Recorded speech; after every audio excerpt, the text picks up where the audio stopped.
Since 2017, the Italian Wine Podcast has exploded, recently hitting 6 million listens. Support us by buying a copy of Italian Wine Unplugged 2.0 or making a small donation. In return, we'll give you the chance to nominate a guest and even win lunch with Stevie Kim and Professor Attilio Scienza. Find out more at italianwinepodcast.com. Chin chin! Welcome to Masterclass US Market with me, Juliana Colangelo. This show has been designed to demystify the US market for Italian wineries through interviews with experts in sales and distribution, social media, communications, and so much more. We will quiz each of our esteemed guests at the end of each episode to solidify the lessons that we've learned. So sharpen your pencils, get out your notebooks, and join us each week to learn more about the US market. Hello, welcome to Masterclass US Wine Market. Today, I'm thrilled to welcome Erni Loosen to the Italian Wine Podcast. Erni is an internationally renowned winemaker and owner of the 200-year-old Dr. Loosen winery in Germany's Mosel River Valley. Known for the quality of his Rieslings and exploring the world's greatest Pinot Noirs, Erni has expanded his portfolio domestically, establishing his old world finesse in the new world with projects in Washington State and most recently, Oregon.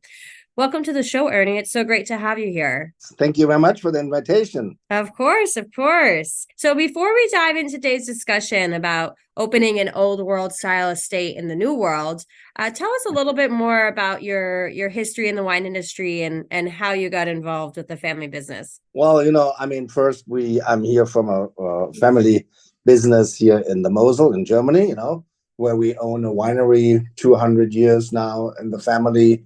Here we produce only Riesling, but I had always a huge interest in Pinot Noir too, Mm-hmm. First, I've been starting collecting it because it was my first stage internship was in Burgundy, at Willamette Valley in Chablis, where my father sent me, I was 17 years old, and I did my first stage there. And the only thing I remember, because the owner, Willamette Valley, he had only two little girls, and he loved to drink. And so for every lunch and every dinner, it was me and William. We had to drink 3 bottles of wine, a bottle of Village, a bottle of Premier Cru, and a bottle of Grand Cru. And for lunch and in the evening, And I was not used to these wines, I barely That's worked. Quite a task.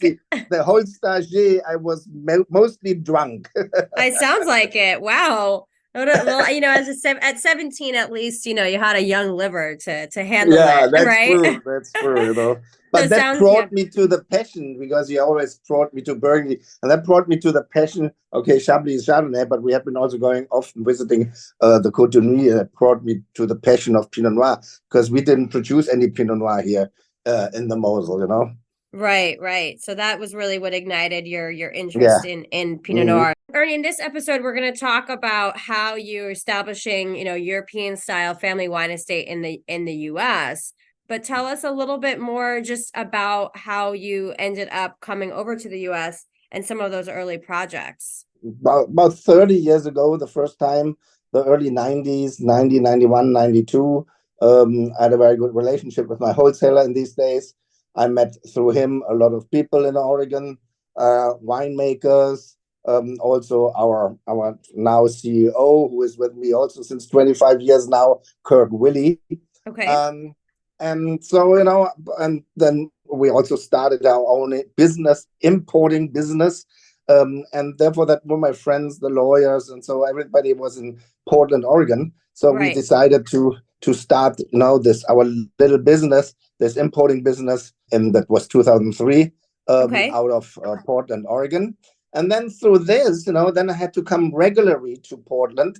And sure, if you're so often there, then you meet a lot of winemakers in Oregon. And, Oregon is very, very similar to Europe, It's not these gigantic wine farms as you have in California. Oregon was in these days, 30 years ago, pretty much this kind of 10 hectare, 8 hectare, 5 hectare family estates, which we are very much used to, because this is actually exactly the size as you have here in Europe, 5 hectare, 8 hectare, 10 hectare, 12 hectare, or acres, between 10 and 25, 30 acres, 50 acres. That was more this kind of for Californian for California, pretty small estates. I was very impressed about it because that was sizes I have been familiar with. Our estate was also only 10 hectares or 25 acres, and that then you're familiar with this kind of business. The people are also very much like this European medium-sized little wineries. The whole mentality is there, very much European. I was a big lover of Pinot Noir. I tasted a lot of Pinot Noir. I'm very much in love with the Pinot Noir of Oregon. I mean, as we all know, as much you want to have a winery in Burgundy, but this becomes the playground, not anymore of millionaires. You have to be a billionaire nowadays with these prices. Exactly. Just this morning, I heard the newest price for Grand Cru, I think was Chambertin or Musigny, something like 50 or 60 million euros for an acre. Wow. Grand Cru. So I mean, it's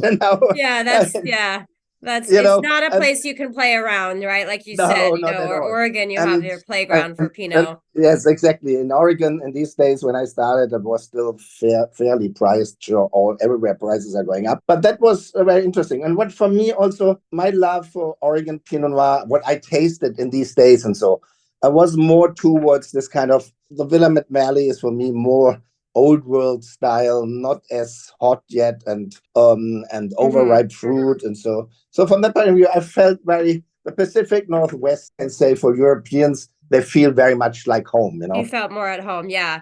And, Erni, today, the three key takeaways we want to leave our listeners with for this masterclass about how you establish a European style estate in the U.S. are, number one, what do you look for when you establish a wine estate in a new market, coming from the old world, especially? Number two, how do you introduce a new consumer to perhaps a different style of wine that they might not be used to when working in a new market? And then also, number three, just tactically, how do you balance your schedule when you're working across so many different projects internationally? You told us a little bit more about why Oregon, and that Oregon felt so much more like home than perhaps California. Yes. And you also are made some wines in Washington and have had some projects up there. So talk to us a little bit when you're coming to Washington and Oregon and these gens, what you're really looking for. That was the first collaboration, was 1999, when I started a collaboration with Chateau Saint Michel, which is until today still the largest single Riesling producer in the world, even bigger as here the cooperatives here in Germany. And yes, and there I was also approached there by the CEO. Basically, it was basically my idea, because a friend of mine, a lawyer, a very famous lawyer, who's doing all these projects, for Louis Jadot and Drouin, and so in Oregon. He told me, man, they're doing a joint venture with Antinori, but they are the largest Riesling producer. They should better do a joint venture with a Riesling producer. Why do you not contact them? Why don't contact them? Ask them if you guys want to do something together. We always said to put the best from the new world and the best from the old world together and create something interesting and exciting. That project started in 1999, and these guys immediately, I wrote to them a little essay and said, wouldn't it be great to work together to make Riesling great again in Oregon, in Washington State? Because 25 years ago, the reputation of Riesling was always cheap and sweet and blonde, which is very sad, because Riesling had a great reputation in the old days. Used to be 100 years ago even the most expensive wine in the world. And so then I wrote to them and said, let's do something. Let's do some Riesling, a great Riesling, a totally new thing, and try to find what an expression for our Washington State Riesling. So that people, if they taste a Riesling from Rheingau, Mosel, Wachau, and blind Washington State Riesling, that the people say, oh, this is Washington State Riesling. Until then, nobody,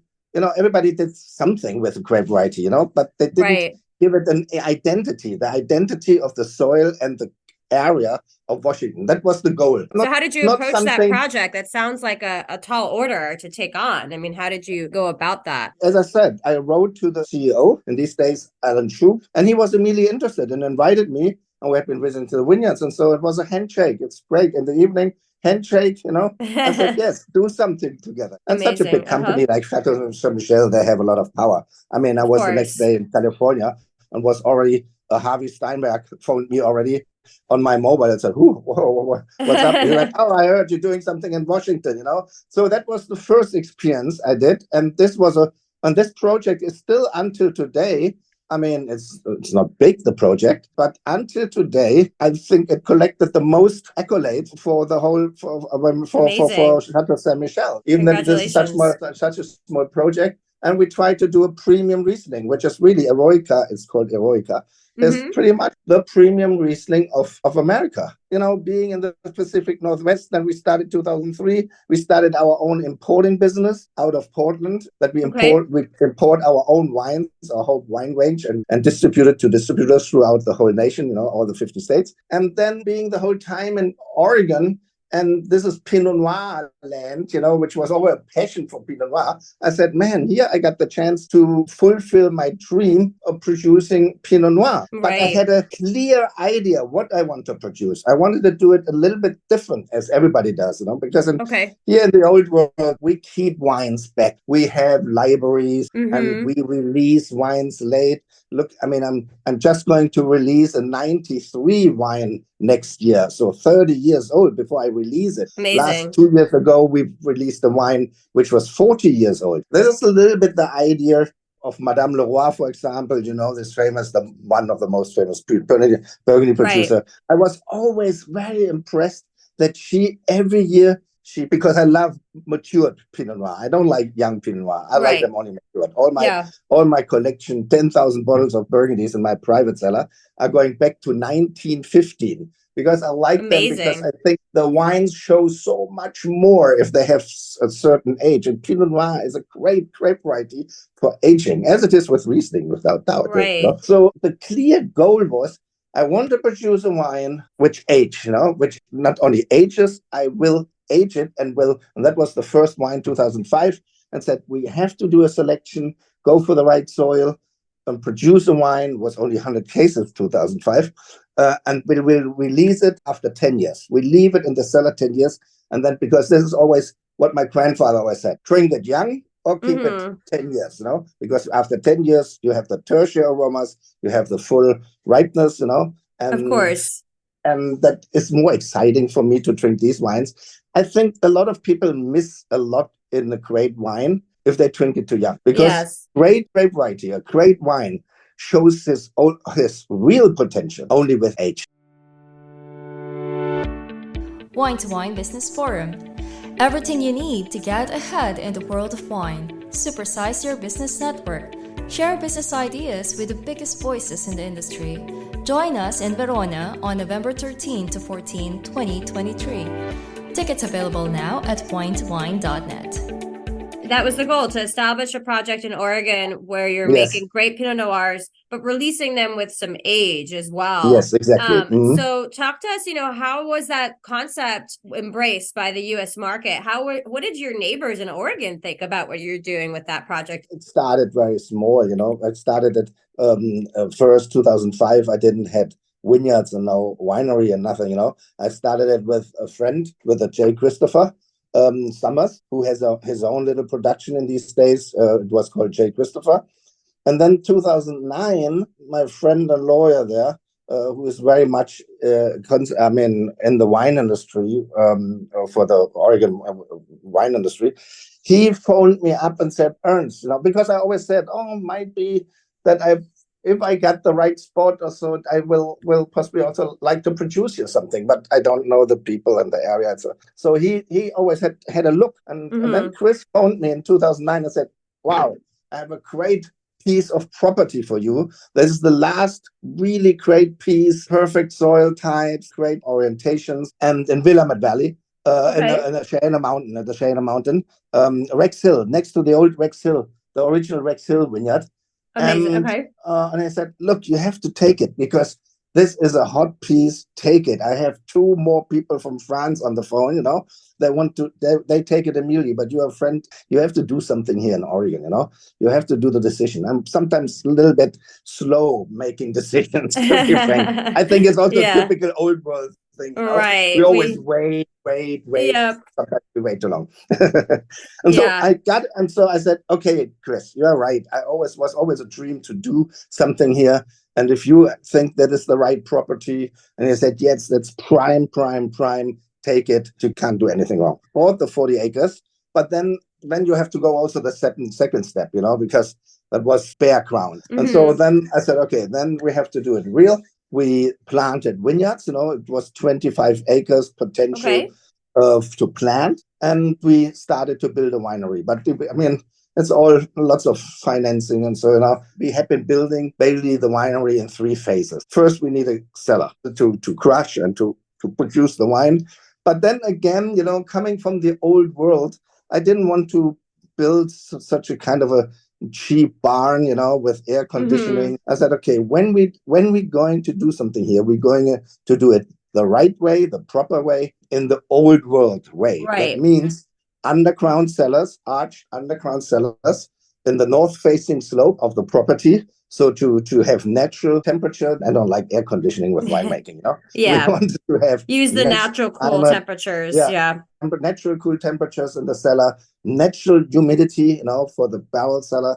And so we built first the arched cellars, as it is in Burgundy, these arched cellars. Yeah, and then we built the winery, so that we have been able to do our first production in 2010. And the next year, we had been then building with the white wine building and the crash pad, all the other things, office. Mm-hmm. And then just 5 years ago, we built then finally the tasting room. The concept of a tasting room isn't really as popular, especially in Burgundy, like the way that we see these tasting rooms in Napa, right? Exactly. Also here in Germany, the people, they mostly don't have tasting rooms. They're doing it in their living room or wherever, because the people all live on the property in Germany or in Europe, Yeah, it's a different philosophy. So for us, the production is always first, that is for us more important as the tasting room. But I learned that it is a totally different culture in the US. Tasting rooms. For me, because we didn't have a tasting room, so I thought, why you spend $1 million on a tasting room? I mean, you never get this money back, But here in Germany, you wouldn't get it back. But I learned it, and I had to learn it. My people said, no, we need a tasting room. Believe me, this is the big thing in this country. It's a part of the business plan, and part of the business structure. So as you see, you're coming from the old world. I always say, with my experience from Washington State and Oregon, coming from the old world, starting something new, you also have to listen to the people. I mean, I learned a lot, and I totally agree nowadays, because, from the old world, you're coming there and think, you have to do now everything as you do in the old world, you have to do now in the new world. Mostly sucks, it doesn't work. You have to listen to the people. They have their experience with the soil, they have the experience with a lot of other things, because they have also their experiences, no? And of course, often you can't transfer one-to-one things from the old world into the new world. It sounds like one of your key pieces of advice here, Ernie, is that if you're going to start a project in a new market, is don't just purely replicate what you're doing in your home market. Exactly. To taste a lot of the other wines, and then you learn also. Everybody thinks, if I take this famous Romanée Conti clone and I plant it in my vineyard, then I produce Romanée Conti wines. That's such a bullshit, And we saw, and what for me was the biggest amazing thing what I learned there, because Marienfelder clone, is usually a clone here in Germany, which we don't like. But in Oregon, this clone seems to be great, clones which we rather don't like so much in Europe, but they produce totally different wine in Oregon. So from that point of view, when we replanted, we also have been listening to these kind of, and we tasted a lot of these wines, so that we also integrated this knowledge and also these clones, which I never would thought to ever would plant them here, but they make great wines there. So from that point of view, if you want to start something in the new world, you have also to listen to the people who has a lot of experience. There's also old winemakers there, which are 30, 40 years or longer there. And they have the experience too, and you have to listen to these. Right, exactly. Yeah, you have to understand the market. Absolutely. So, Ernie, talk to us a little bit about the future. I mean, obviously, you're always up to something new. You have so many projects. What's on the horizon? Anything new coming up? Any new project? Riesling, for example, maybe up in the Finger Lakes or any other parts of the U.S.? I have enough projects now. I'm nearly the oldest donkey now in Chateau Saint Michel. I think there's only I think there's only this lady, the PR lady, and me. We are the oldest. So that was a fantastic project, this Pinot Noir project, because that is the other thing. I think that we learn as a European, you have a little more patience, right?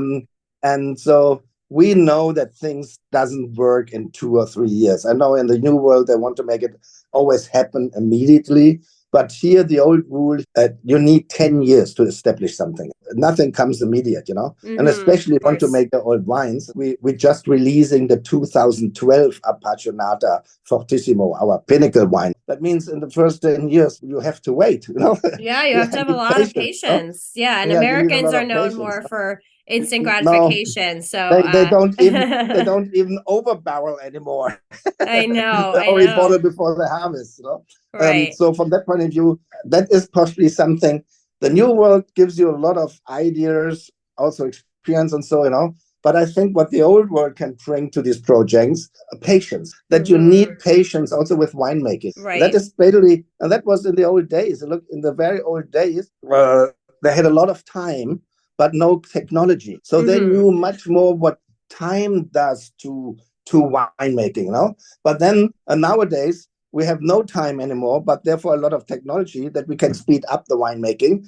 But I tell you, and that is the experience, I think that is possibly what old world winemakers have more experience with time in winemaking, because we know, because we have wines from our grandfather still and grandfather, where they didn't filter, where there was no filters, where they had no technology and left the wines 2, 3, as we still do, 8 years in the barrel to settle down everything naturally, know that you don't need filtration. So I think this is something which the old world can bring to the new world, to give the people a little bit of patience. But I must say that is not the concept. Yeah, well, there are things we can learn from one another. It sounds like you're saying. Yeah. So Erni, as we wrap up, with time, if you could leave our listeners just with 1 or 2 key pieces of advice, if they're looking at establishing a project, let's say in the US or maybe another new world market like Chile or Argentina, 1 or 2 pieces of advice you would give them. I think was quite a smart way, especially if you're not a billionaire or millionaire and you don't. If you have a lot of money, you can buy everything immediately, But we are not, old world wineries are not super rich or whatever. To start first with a collaboration, as I did it in Washington State and also in Oregon. In Oregon, it was a collaboration together, as I started with J. Christopher Summers, J. Christopher Wines, and then you get some experience. Then you learn about the area, you learn about the winemaking, the clones and the soil types, and that is a good preparation. And then, after 2005 was my first wine, and 5-6 years later, I started then my own winery, because I felt more safe then to do something as jumping into the cold water in an area which I don't know, And so I know only the wines, but if you drink the wines, you're excited about the wine, but you still don't know the soil types, the microclimate, how the business works there. It's also different. The business works differently as in Europe. Exactly. There. And these things, starting with a collaboration, is not as cost intensive. And then you can start to produce with your partner, who usually has then already an operation there. Start with him to do some wines, and then you can bring in your ideas and start with a small number. I started with 100 cases, and then we slowly growing it, and now we're doing 10,000 cases. So from that point of view, I think this is the smartest way, But you need some time. You have to give yourself some time, for this. Of course. We are still not there where we want to be, and this is now after 15 years, Yeah, no, it does definitely takes time. So it sounds like couple key pieces of advice, Erni, that you're sharing are find great partners locally who know the market and also have patience. I think that's a great piece of advice for anyone. Well, Erni, thank Rome you. was not built in one day too. Very, very good point. It certainly wasn't. Well, Erni, thank you so much for joining me here, Italian Wine Podcast. I really appreciate you being here. Thank you for joining me today. Stay tuned each week for new episodes of Masterclass US Wine Market with me, Juliana Colangelo. And remember, if you enjoyed today's show, hit the like and follow buttons wherever you get your podcasts.